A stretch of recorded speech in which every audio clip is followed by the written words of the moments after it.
Welcome एक another class में। और आज की हमारी जो क्लास रहेगी, जो डब्ल्यू एस रिलेटेड जो वर्ड्स होते हैं उनके बारे में पढ़ेंगे। अब तक हमने जो जो पढ़ा है उसको एक बार मैं क्विक रिवीजन करा देता हूँ। हमने सब्जेक्ट के बारे में जाना है और हमने हेल्पिंग वर्ब के बारे में पढ़ा है कि हेल्पिंग वर्ब क्या होती हैं, जैसे कि इज, आर, वॉज, ये सब हेल्पिंग वर्ब के पार्ट होते हैं। मेन वर्ब के बारे में भी हमने देखा है। मेन वर्ब का मतलब होता है कि eat, go, come, play, these all are the main verbs. और ऑब्जेक्ट वाली क्लास भी हमने पढ़ी है। आज की जो क्लास रहेगी वो हमारी जो list of the WSO family.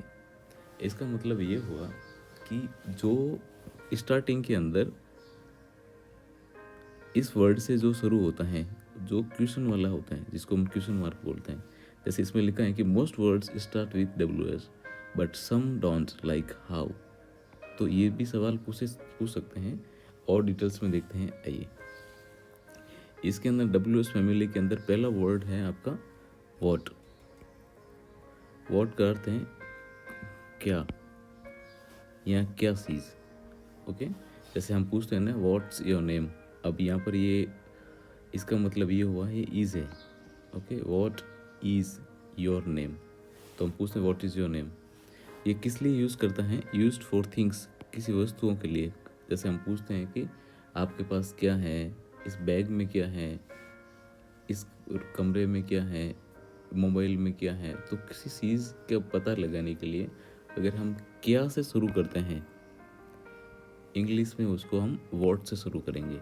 Okay, example के लिए हम पढ़ते हैं तुम्हारा नाम क्या है, व्हाट इज़ योर नेम। तो हम सबको पूछते हैं व्हाट इज़ योर नेम।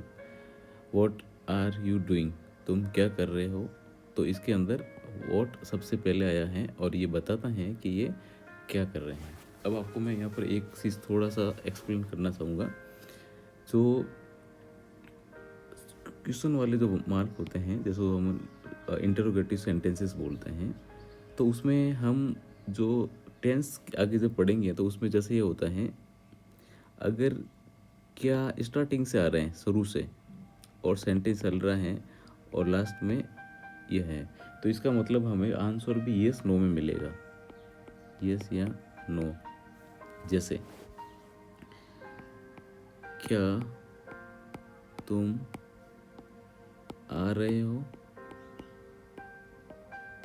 अब ये सवाल पूछा है क्या तुम आ रहे हो, तो यहाँ पर क्या स्टार्टिंग के अंदर है, फर्स्ट नंबर पे है और सेंटेंस पूरा हो गया। इसका मतलब ये पूछा है कि हाँ या ना में जवाब देना है कि यस या नो। तो अगर जाना होगा तो हम बोलेंगे यस आई एम कमिंग, या नो, ये आंसर रहेगा। बट ये जो ऊपर वाले जो सेंटेंसेस हैं, इसमें आपको देखने वाली बात यह है कि इसके अंदर क्या जो वर्ड है वो आपका जो वर्ड है वो आगे नहीं है। मीन्स मैं ये कहना चाह रहा हूँ, इस वाले सेंटेंस में क्या वर्ड है वो एक नंबर पे है, फर्स्ट नंबर पे है, और इसके अंदर जो क्या वाले वर्ड है वो सेंटेंस के बीच में है। जब सेंटेंस के बीच में कोई वर्ड आएगा तो उसका मीनिंग डिफरेंट रहेगा। ठीक है, आगे बढ़ते हैं। वॉट और कहाँ का यूज़ करते हैं? वॉट का प्रयोग कब किया जाता है? कोई जानकारी के लिए। ठीक है, कोई भी हम इंफॉर्मेशन अगर हमें पूछनी है तो इसके लिए यूज़ कर सकते हैं, या कोई पता करना हमने, आइडेंटिफाई और नेचर ऑफ द ऑब्जेक्ट और सिचुएशन, कोई कंडीशन के बारे में पता लगाना है। तो जैसे what is in your bag. अब हिंदी का मतलब ये होगा तुम्हारे बैग में क्या है, क्या बीच में आया है, इसलिए व्हाट आगे लगेगा। टू आस्क अबाउट प्रोफेशन और आइडेंटिटी, व्यवसाय या पहचान के लिए पूछने के लिए, यहाँ पर किसी जानकारी के लिए पता किया हमने कि बैग में क्या है। What does your father do, तुम्हारे फादर क्या करते हैं। तो यहाँ पर उनका प्रोफेशन या व्यवसाय के बारे में पूछा गया है, तो इसका मतलब ये हो कि उनका काम क्या है। Okay, next. To determine, as a determiner भी यूज़ करते हैं निश्चित वस्तुओं के लिए। जैसे what colour do you want, आप कौन सा कलर या क्या कलर रंग आपको चाहिए। समय क्या हुआ है, व्हाट टाइम इज इट। इसको व्हाट इज नहीं करना है, व्हाट टाइम इज इट आएगा। फॉर क्लेरिफिकेशन, जैसे हम बोलते हैं ना, क्या क्या आपने आप इसे दोहरा सकते हैं, what could you repeat that. तो उसके लिए भी हम क्या का यूज़ करते हैं। जितना समझ में आए उतना देख लो। आपको बस ये पता करना है जो वॉट है इसका मतलब क्या होता है और इसको यूज़ कहाँ करना है। ये जब भी इंटरोगेटिव सेंटेंस आएगा तो सबसे पहले इसी का यूज़ करते हैं। इंटरोगेटिव क्वेश्चन जो सवाल होता है उसमें WS वाले में वॉट यूज़ होता है। ओके नेक्स्ट, आप इनको बस इस बार जो एग्जांपल है उनको देख लो, ज़्यादा कुछ नहीं करना है कि इसका वॉट का मतलब यहाँ पर क्या है, ये वॉट क्या बताना चाह रहा है। अब आता है वेयर। वेयर का मतलब होता है कहाँ। इसके लिए हम जहाँ भी यूज़ कर सकते हैं ना, जहाँ जहाँ, या इसको अपन नॉर्मली भाषा में बोले तो किधर, बोलते हैं ना किधर जा रहे हो, मतलब कहाँ जा रहे हो। ये किधर इज द जो लोकल लैंग्वेज में यूज़ करते हैं, दैट इज द। यहाँ पर वेयर यानी कहाँ। इसको मतलब कहाँ का मतलब ये हुआ कि हम कोई एक जगह है उसके बारे में पता लगा रहे हैं, कोई स्थान है वो कि भाई तुम कहाँ जा रहे हो, तो हम बताएंगे कि हम सिटी में जा रहे हैं, गांव में जा रहे हैं, या किसी शॉप पे जा रहे हैं, वॉट। जैसे यहाँ पर एग्जांपल है, तुम कहाँ रहते हो, वेयर डू यू लिव। अस्पताल कहाँ है, वेयर इज़ द हॉस्पिटल। सो ये दो एग्जांपल बता रहे हैं हमें कि हॉस्पिटल कहाँ है। तो लोकेशन के बारे में पूछ रहे हैं, जगह के बारे में, सिटी का, प्लेस जो भी है। ओके, और कहाँ का यूज़ होता है आस्किंग द क्वेश्चन के अंदर। हम देखते हैं कि जैसे कि पूछा कि स्टेशन किधर है, तुम कहाँ हो, तो लोकेशन का आइडेंटिफाई करना है, where is the station, where are you. ठीक है, डायरेक्शन या ओरिजिन के बारे में भी बता सकते हैं कि तुम कहाँ जा रहे हो या कहाँ से आ रहे हो, तुम कहाँ से हो, तो जगह का पता लगा सकते हैं इसमें। Where are you going, where are you from, तो ये भी बताते हैं कि हमें जो डायरेक्शन या उसकी उत्पत्ति, origin. As a connector relative noun pronoun, जहाँ भी के लिए भी मैंने जैसे आपको बताया था, in the middle of the sentence it means जहाँ। जैसे मुझे पता है कि वह जहाँ रहता है, I know where he lives. Quick phrases के लिए भी यूज़ कर सकते हैं, फ्रॉम वेयर, इसका मतलब कहाँ से, वेयर एल्स, और कहाँ, वेयर एवर, जहाँ कहीं भी। तो आपको ये इस वेयर से रिलेटेड में ये चीज़ें याद रखनी है कि एक उसका मतलब क्या होता है, कि मतलब कहाँ या जहाँ, कहाँ यूज़ होता है। एक तो नॉर्मल क्वेश्चन पूछने के लिए हम जैसे कि उसका जगह का, प्लेस का पता लगा रहे हैं। दूसरा, हम उसकी डायरेक्शन पूछ रहे हैं या उसकी उत्पत्ति। तीसरा, एज ए कनेक्टर भी यूज़ होता है। और ये वाली आपको चीज़ें याद रखनी है, ये आपको जैसा है इसका ये मीनिंग है, एज लाइक वोकेबुलरी समझो, आप कुछ भी समझो। फ्रॉम वेयर जहाँ आएगा इसका मतलब होगा कहाँ से। वेयर एल्स कहीं लिखा है इसका मतलब होता है और कहाँ। वेयर एवर जहाँ भी लिखा होगा, जहाँ, इसका मतलब रहेगा जहाँ कहीं भी। नेक्स्ट है अपना वेन। वेन का अर्थ होता है कब या जब। इसको ओके। अब इसका मतलब क्या होता है, वेन का मतलब होता है कि कब। कब का मतलब ये बता रहे हैं कि हम टाइम के बारे में बता रहे हैं। जैसे तुम कब आओगे, वेन विल यू कम। तुम्हारा जन्मदिन कब है, वेन इज़ योर बर्थडे। तो ये दो सेंटेंस हैं जो हमें टाइम से रिलेटेड बता रहे हैं, कि टाइम के बारे में पूछ रहे हैं कि उस समय का बताओ, कितने समय आओगे, या डेट हो सकती है, टाइम हो सकता है, मंथ हो सकता है। ओके, बेसिक अगर हम यूज़ करें तो वेन इज़ योर बर्थडे, आपका जन्मदिन कब है। When does the train arrive, train कब आती है। इसके लिए इस यूज़ करते हैं आस्किंग अबाउट द पास्ट या फ्यूचर इवेंट के बारे में। तुमने मुझे कब फ़ोन किया था, ठीक है। और तुम घर कब आओगे, ये दो सेंटेंस है, ये पास्ट का है कि जो चीज़ बीत गई उसके बारे में, और ये है आने वाले टाइम, फ्यूचर के बारे में। तो तुमने मुझे कब फ़ोन किया था, इसका मतलब होगा when did you call me. और तुम घर कब आओगे, when will you go home, या कब जाओगे, sorry. As a connector relative pronoun जब यूज़ होता है, इसका मतलब call me when you arrive. Call me when you arrive, मुझे फ़ोन करना जब तुम पहुंच जाओ। तो यहाँ पर ये है, ये कब नहीं है बल्कि जब के लिए यूज़ किया गया है। नेक्स्ट अपना WS फैमिली में रहेगा वाई। वाई का अर्थ होता है क्यों। ये कोई कारण के लिए पता करते हैं कि हम पूछते हैं ना कि क्यों लेट क्यों हुए, ऐसा क्यों हुआ, तो हमें उसका रीज़न बताना पड़ेगा कि इसका ये वजह ये थी, कारण बता रहे हैं। तो इसके लिए हम देखते हैं तुम दुखी क्यों हो, why are you sad. Next है तुम वहाँ क्यों गए, why did you go there. तो ये सेंटेंस ये बता रहे कि रीज़न है, कुछ न कुछ अगर उसका आंसर मिलेगा that means the why use करते हैं। वाई और कहाँ का यूज़ करते हैं देखिए, क्यों के लिए मैंने बता दिया, वाई आर यू लेट, तुम लेट क्यों हो। दूसरा है why did you do that, तुमने ऐसा क्यों किया। Asking for the purpose, why are we meeting, हम क्यों मिल रहे हैं, मिलने का क्या कारण है। सजेशन के लिए भी कर सकते हैं, आज क्यों न चलें, why not go today. Use to make the friendly suggestion, तो सजेशन के लिए भी ये पूछ सकते हैं कि आज क्यों नहीं चल सकते, तो रीज़न पता चल जाएगा। तो वाई वाले सेंटेंस में आपको ये देखना है वाई का मतलब क्या होता है और उसका प्रयोग कब करना है। आपके पास WS रिलेटेड अगर सेंटेंस आते हैं, अगर उसमें कारण पूछा है मतलब है कि उसमें वाई का यूज़ होगा। ठीक है, नेक्स्ट है हु का अर्थ होता है कौन या जो। यूज फॉर ए पर्सन, व्यक्ति के लिए यूज करता है, वह कौन है, हु इज ही।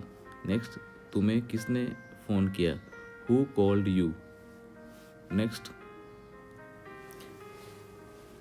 वह आदमी कौन है, हु इज दैट मैन।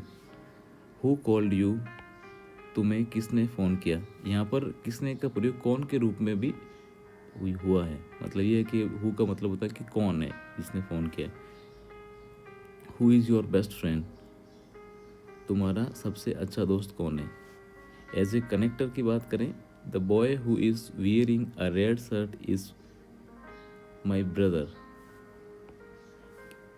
वह लड़का जो लाल शर्ट पहने हुए हैं वो मेरा भाई है। अब आपको हु से रिलेटेड सब, जैसा कि सब में था, हु में भी आपको उसका मीनिंग और इसमें किसी व्यक्ति का बारे में बता रहे, कोई पर्सन है उसके बारे में बातें चल रही है। नेक्स्ट होम का अर्थ होता है किसको या किसे। Use for the object formal, जैसे कि तुम किससे मिले, होम डिड यू मीट। तुम किसको फ़ोन कर रहे हो, whom are you calling. Next whom से रिलेटेड और हम देखें तो इसका जो प्रयोग होता है receiving an action rather than doing it, खुद काम नहीं कर रहा है लेकिन एक्शन उसके थ्रू हो रही, जैसे होम डिड यू कॉल, तुमने किसे फ़ोन किया। दूसरा आफ्टर ए प्रीपोजिशन के लिए भी हम यूज़ कर सकते हैं, तुम किसके साथ जा रहे हो, with whom are you going. तो इसके अंदर क्या होता है कि कुछ प्रीपोजिशन होते हैं जैसे लाइक विथ, फॉर और बाई। ये अगर प्रीपोजिशन आते हैं नॉर्मली, या टू भी कह सकते हो, उसके बाद में जनरली हम हु यूज़ होता है, होम सॉरी। तो ये प्लस प्रीपोजिशन और ये होम, तो प्रीपोजिशन के बाद भी होम यूज़ कर सकते हैं। नेक्स्ट है हुज यानी किसका, used for position. For example ये किताब किसकी है, हुज बुक इज़ दिस। ये पेन किसका है, हुज पेन इज़ दिस। तो इनमें ये बताते हैं कि ये इसका संबंध किससे है, ये किस व्यक्ति की है या इसका मालिक कौन है। जैसे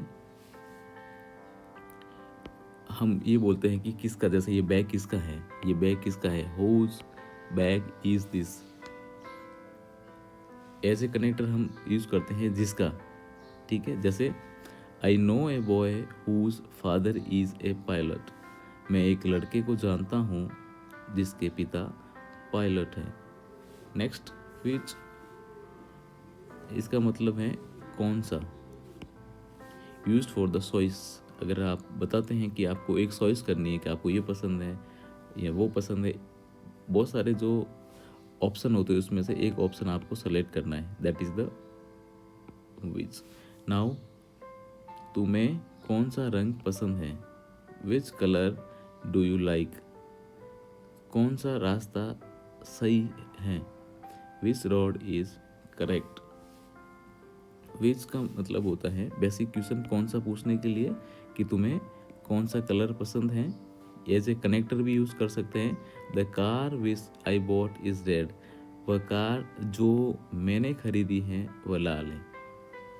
ओके, अब आपको यहाँ पर ये देखना है, एज ए कनेक्टर मैं आपको बताऊँ, इसमें जितने भी मैंने WSO वाले जो बताए हैं उसमें अगर WS से रिलेटेड जैसे हु, वेयर, ये अगर स्टार्टिंग में है, फर्स्ट नंबर पर है, तो वो नॉर्मल है। अगर ये सेंटेंसेस के बीच में है तो ये बता रहे हैं मिडल में है, तो आपको ये समझना है कि एज ए कनेक्टर वो यूज़ हो रहे हैं। ओके, नेक्स्ट, वॉट एवर, जो कुछ भी, जो भी, ठीक है। ये इसका मतलब वॉट एवर का मतलब ये होता है जो कुछ भी तुम्हें खुशी दे वही करो। Whatever makes you happy. जो भी हो मैं वहाँ रहूँगा। Whatever happens I will be there. तो वॉट एवर के रिलेटेड जो सेंटेंस हैं उसको ऐसे हम यूज़ कर सकते हैं।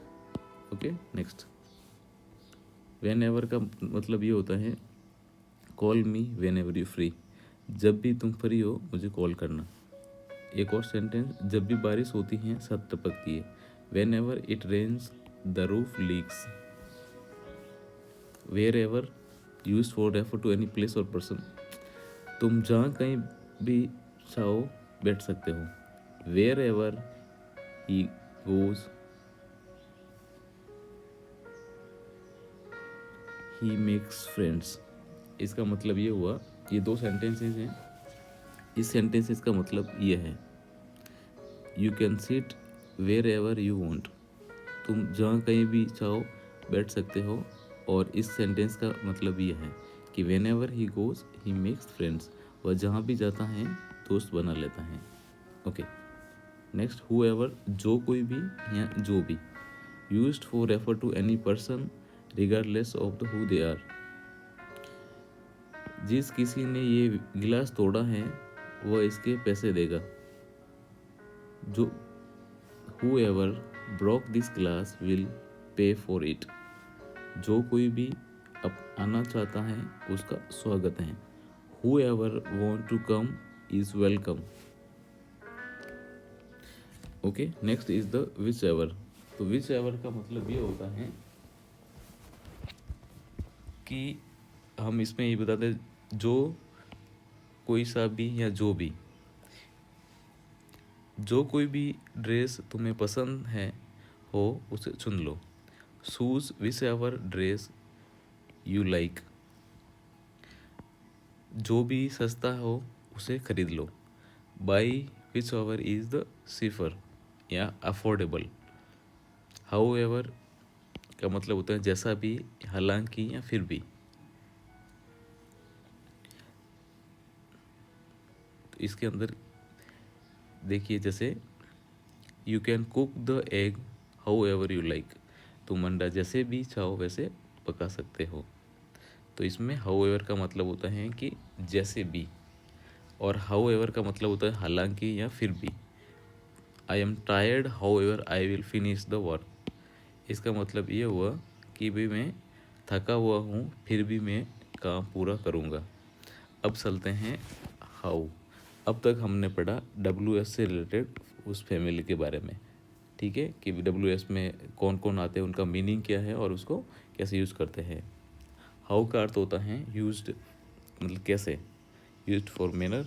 एंड नाउ एग्जांपल के लिए, हाउ आर यू, तुम कैसे हो, तुमने ये कैसे किया। How did you do this.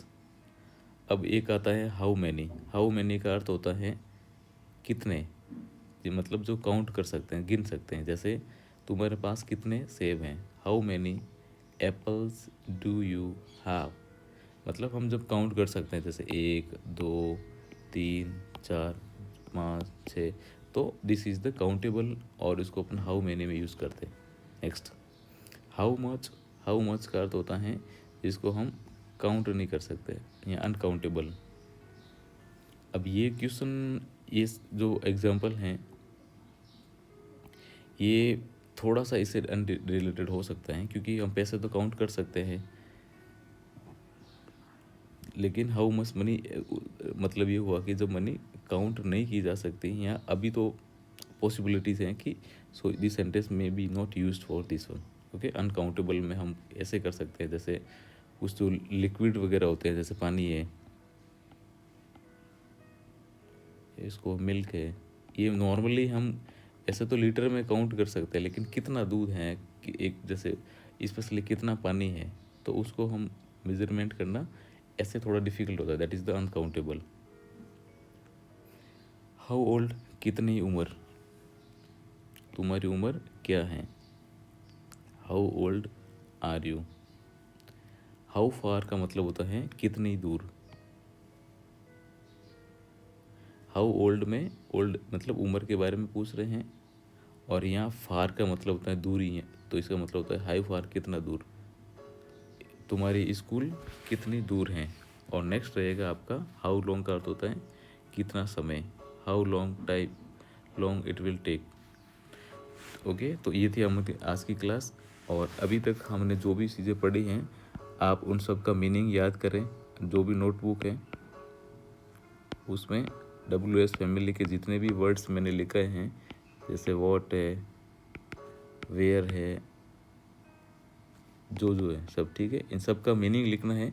एक एक सेंटेंस आप अपने मन से लिख सकते हैं, ठीक है। और कोशिश ये करना है कि इनको बार बार रिवीजन करना है, रिपीट करना है, ताकि चीज़ें याद हो जाए। इसलिए बता रहा हूँ कि जब आप टेंस की प्रैक्टिस करेंगे तो ये सबसे ज़्यादा ज़रूरी चीज़ होती है उस सेंटेंस को बनाने के लिए। आपका वॉट का मतलब क्या होता है, वेयर का मतलब क्या होता है, वाई का मतलब क्या होता है, ये चीज़ें आपको बस इसका मीनिंग पता कर लो, और थोड़ा सा ये देख लो कि इसका कहाँ का यूज़ होता है। कुछ भी याद नहीं हो तो एटलीस्ट इसका मीनिंग तो याद कर ही लेना, और 2-3 बार प्रैक्टिस करोगे तो चीज़ें समझ में आ जाएगी। तो आप सब ने अपना कीमती समय दिया, थैंक यू सो मच। मिलते हैं नेक्स्ट क्लास में।